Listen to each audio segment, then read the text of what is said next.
Modern Israel is also missing one crucial element. It does not include the name of God in its constitution.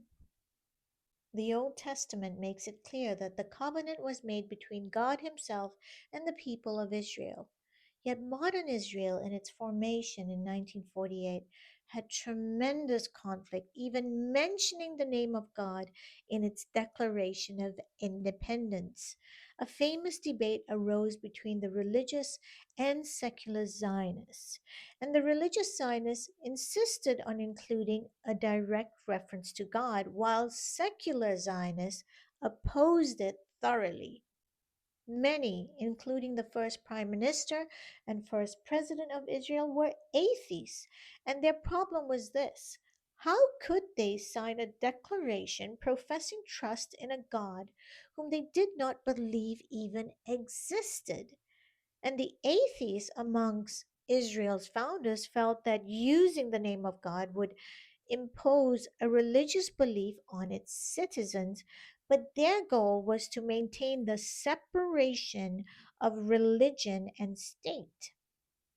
Yet at the same time, they recognized the need to add a biblical name to justify their claim on the land. And so, to compromise, the first Prime Minister, David Ben Gurion, used the phrase the Rock of Israel to try to satisfy both parties. This term comes from Psalm 19:15, the Lord my rock and my redeemer. But he removed the essential theological component contained in the verse, and my redeemer. The word my redeemer and the word the Lord were left out, and the only word used was the rock. David Ben Gurion wanted no mention of the Redeemer. So, in this way, a partial biblical term was used to conjure a vague association with God, one that did not directly refer to him. And this way, it was open to the interpretation of the individual. In other words, the Rock of Israel did not have a fixed meaning, it could be taken to mean whatever suited the reader. When Ben Gurion was asked about the phrase, he explained that he personally understood it to mean the history behind the Torah, the history behind the traditions, and the Israel Defense Forces. But in no way did he take it to mean God Himself. And there would be many who interpreted the phrase as a euphemism for the rock like inner strength of the people themselves. This left the religious Jews appalled by their own constitution. Chaim Moshe Shapira, who served as a minister in every Israeli cabinet until his death in 1970, said, I cannot imagine that in a historic document such as this, the heavenly name would go missing.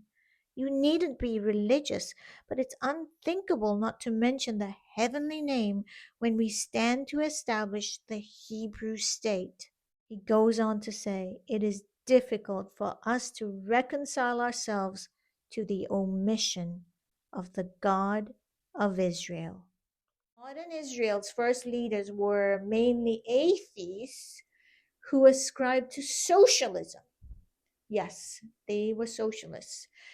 And they made a deliberate choice to exclude the direct name of God from its founding document. The first Prime Minister, David Ben Gurion, found it offensive to name God directly. And yet we see biblical elements are constantly being brought in, the impression that they give, the impression of being religious. However, it's a performance. And are we supposed to believe the charade that's being played